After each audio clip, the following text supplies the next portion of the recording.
श्री शिवाय नमस्तुभ्यम। हर हर महादेव। दोस्तों, आप सभी लोग जानते हैं कि 24 मई 2024 यानी रविवार को पड़ रही है ज्येष्ठ अधिक मास महीने की नवमी तिथि।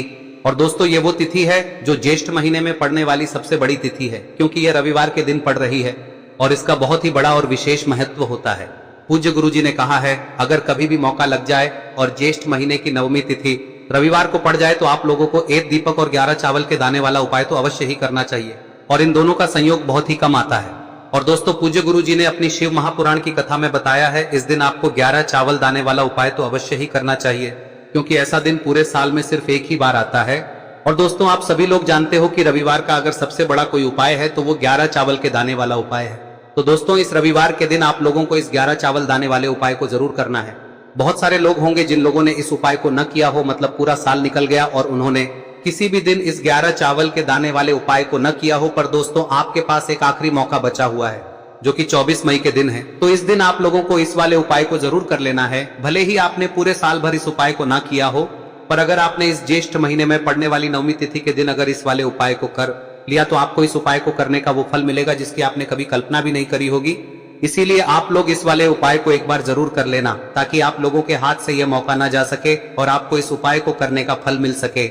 दोस्तों, यह उपाय पंडित जी ने अपनी अभी की ही शिव महापुराण की कथा में बताया है। जिस उपाय को आज हम आपको बहुत अच्छे से समझाने वाले हैं। इस वीडियो को देखने के बाद इस उपाय को समझने के लिए आपको कोई और वीडियो को देखने की जरूरत नहीं पड़ेगी। तो चलिए दोस्तों, उपाय को शुरू करते हैं। कि ये इस ज्येष्ठ महीने के रविवार के दिन ये इतना खास होता है, इतना महत्वपूर्ण होता है। देखा गया है कभी कभी बड़े बड़े पूजा पाठ अनुष्ठान से जो मनोकामना पूर्ण नहीं होते, वो इस ज्येष्ठ महीने के नवमी के दिन एक छोटे से उपाय करने से ही आपकी मनोकामना पूर्ण हो जाती है।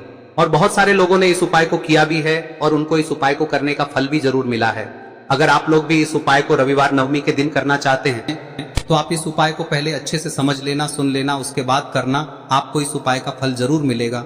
और इस उपाय को कर लेने से आपके घर में चाहे किसी भी प्रकार की दुख और समस्या क्यों ना चल रही हो, आपको उसका कारण भी नहीं पता है कि भाई ये समस्या किस कारण से चल रही है, उसका कुछ भी कारण हो सकता है, जैसे पितृदोष हो सकता है या किसी भी तरह का मंगल दोष भी हो सकता है। तो इस दिन आप लोगों को यह वाला उपाय कर लेना है। यह एक ऐसा उपाय है जिस उपाय को अगर किसी विशेष दिन पर किया जाए तो भाई उस विशेष दिन का जो है वह तो हमें मिलता ही मिलता है, पर हमने उस दिन पर इस उपाय को किया है तो हमें उससे भी बड़ा फल मिलता है, और फल बहुत जल्दी मिलता है, क्योंकि आप इस उपाय को बहुत ही बड़े और विशेष दिन पर कर रहे हो।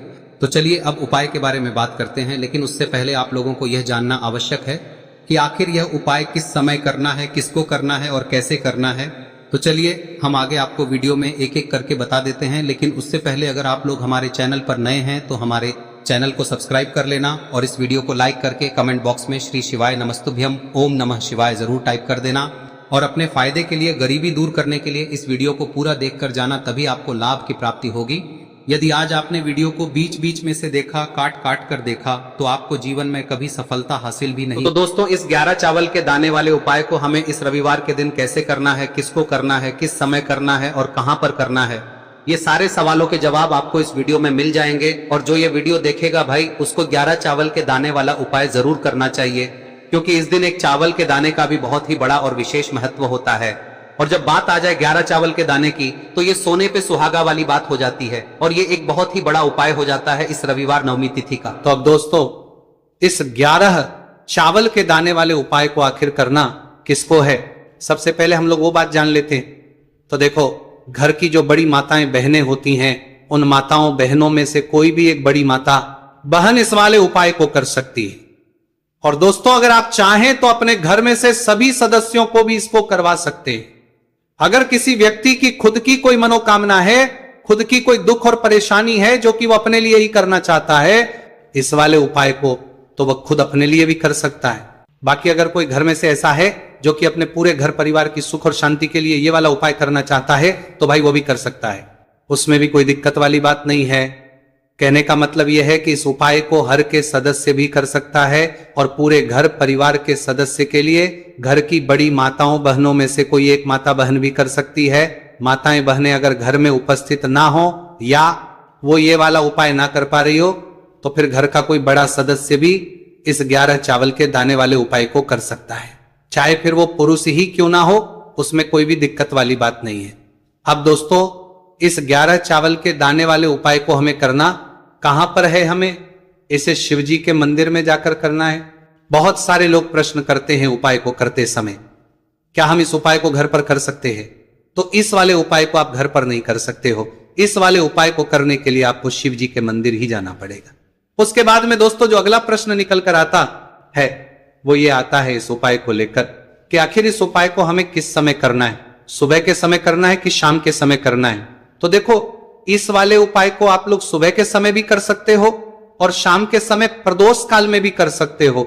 अब अगर आप पूछो कि भाई सबसे उत्तम समय कौन सा रहेगा इस 11 चावल के दाने वाले उपाय को करने का, तो हम आपसे बस यही कहेंगे कि इस उपाय को आप सुबह के समय करेंगे तो ज्यादा बेहतर होगा। बाकी अगर प्रदोष काल शाम के समय भी करेंगे तो भी अच्छा होगा, उसमें कोई भी दिक्कत वाली बात नहीं है।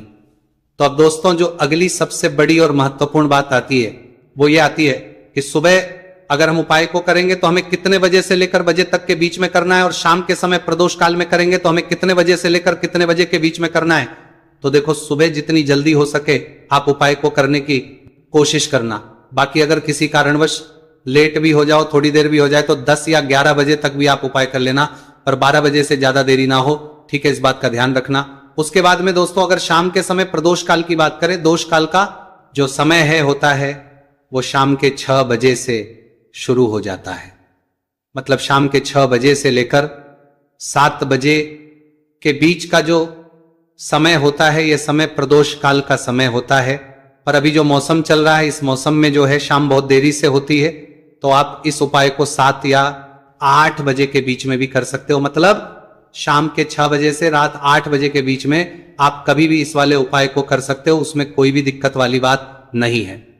अब दोस्तों यहां पर इस उपाय को लेकर एक और सबसे बड़ी बात यह निकल कर आती है कि इस 11 चावल के दानों को हमें लेना कहां से होता है, और हमें इस उपाय को करने के साथ में क्या और कुछ भी सामग्री ऐसी होती है जो शिव जी के मंदिर लेकर जानी है। तो देखो यहां पर हम आपको बता दें, सबसे पहले आप लोग ये जान लो कि ये जो 11 चावल के दाने वाला उपाय है, सिर्फ और सिर्फ आप उपाय की सामग्री लेकर कभी भी शिव जी के मंदिर मत जाना, क्योंकि हमें भगवान के सामने ये नहीं दर्शाना है कि अगर हम भगवान शिव जी के मंदिर आए हैं तो अपने फायदे के लिए आए हैं। तो इसलिए जो भी पूजन सामग्री है, उपाय सामग्री है 11 चावल के दाने, इसके साथ में आपको पूजन सामग्री भी जरूर लेकर जाना है।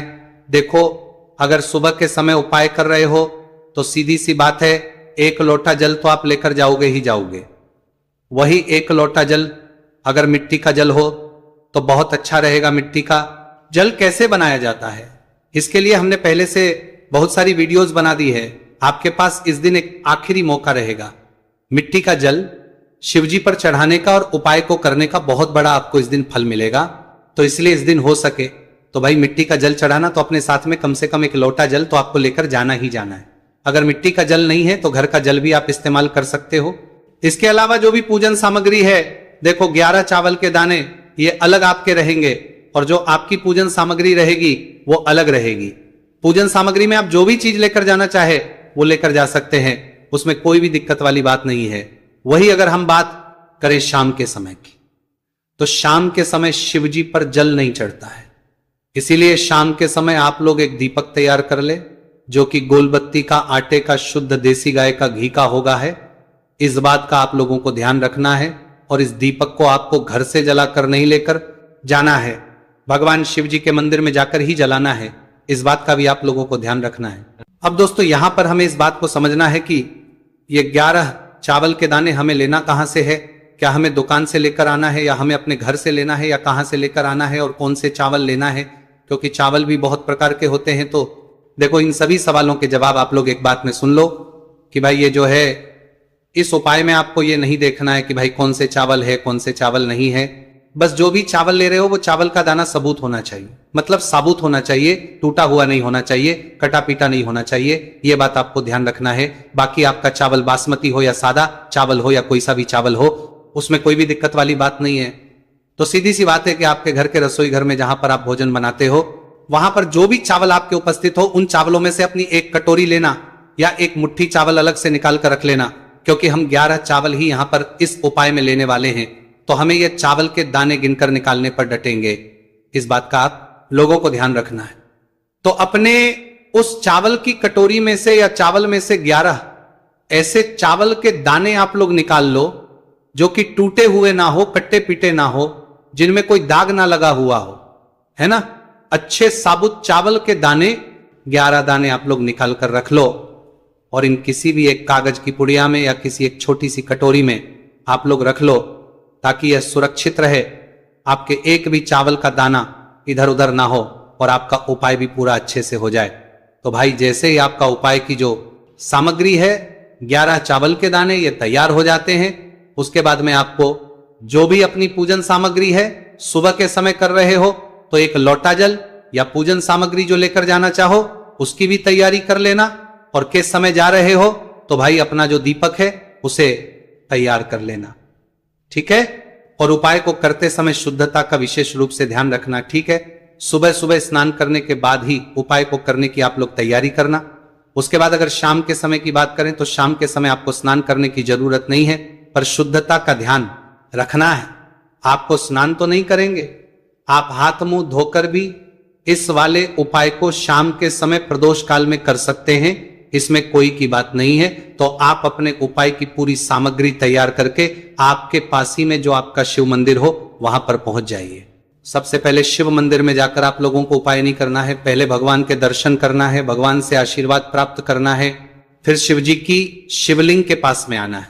शिवलिंग के पास में आने के बाद आप जो पूजन सामग्री लेकर आए हुए हैं, जैसे कि सुबह गए हुए होंगे तो एक लोटा जल और जो भी पूजन लेकर आए हैं आप उनसे भगवान शिव जी की पूजन कीजिए। सबसे पहले तो एक लोटा जल ही चढ़ेगा, उसके बाद में आपकी पूजन सामग्री चढ़ेगी। उसके बाद में अगर दोस्तों शाम के समय अगर आप इस उपाय को कर रहे हो तो अपने साथ में कम से कम एक जो दीपक है गोलबाती का जो आप अपने साथ में लेकर गए हो, उस दीपक को मंदिर में जाकर अपनी माचिस से जलाना है और उस दीपक को शिवलिंग के पास में रखना है, ठीक है। इस दीपकों के बाद ही आप लोगों को अपना ये वाला उपाय शुरू करना है, और दीपक को ज्यादा पास में मत रखना, वैसे भी गर्मी पड़ रही है, भगवान शिव जी को आंच नहीं लगनी चाहिए, है ना। तो भाई जैसे ही आपकी पूजा अर्चना हो जाती है आप भगवान शिव जी को प्रसन्न कर लेते हैं। उसके बाद में शिवलिंग के पास ही में आप कहीं पर बैठ जाइए, सामने या आसपास जिस जगह पर आपको बैठना हो वहां पर बैठ जाइए और अपने वो 11 चावल के दाने अपने सामने निकाल कर रख लीजिए, क्योंकि अब यहां पर करने की आपको तैयारी करना है। और इस तरीके से जब आप उपाय करेंगे पूजन सामग्री करने के बाद, पूजन अर्चना करने के बाद, तो आपको उपाय का फल बहुत जल्दी और बहुत बढ़ा होकर मिलेगा।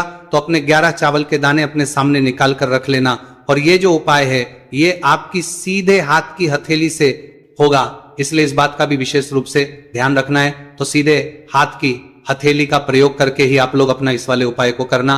अपने सामने जो भी आपकी कागज की पुड्डियां हैं उसको रख लो, या कटोरी है तो भाई उसे अपने सामने रख लो और अपने वो 11 चावल के दाने निकाल लो, ठीक है। उसके बाद में दोस्तों अब आपको क्या करना है कि शिवलिंग आपके सामने होगी, तो आपने वो 11 चावल के दाने एक एक करके आपको शिव जी के शिवलिंग के ऊपर चढ़ाना है। कहां पर चढ़ाना है?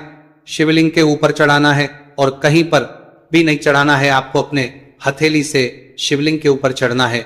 भले ही फिर वो अपने आप जलाधारी पर गिर जाए या मतलब वहीं पर गिर जाए, उसमें कोई दिक्कत वाली बात नहीं है, पर आप चढ़ाओ शिवलिंग के ऊपर ही। तो आपको क्या करना है, अपना पहला चावल उठाना है, श्री शिवाय नमस्तुभयम बोलना है और शिवलिंग पर चढ़ा देना है।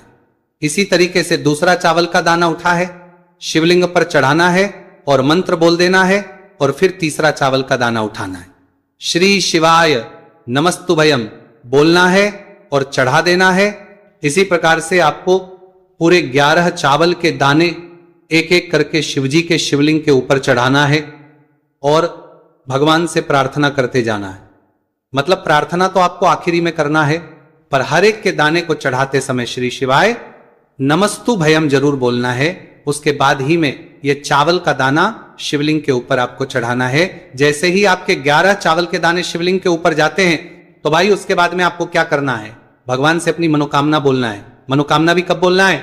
जब आपका 11 चावल का दाना आपके सीधे हाथ की हथेली में हो और आप उसे चढ़ाने के लिए जा रहे हो, श्री शिवाय नमस्तुभयम बोलकर उस आखिरी चावल के उस शिवलिंग के ऊपर चढ़ा देना और भगवान से फिर अपनी वहां मनोकामना बोल देना। जिस मनोकामना के लिए आप लोग अपना ये वाला उपाय कर रहे हो, जिस भी दुख और परेशानी के लिए आप लोग अपना ये वाला उपाय कर रहे हो, उसके बाद में जैसे ही आप अपनी मनोकामना बोल देते हो आपका ये वाला उपाय पूरा हो जाता है।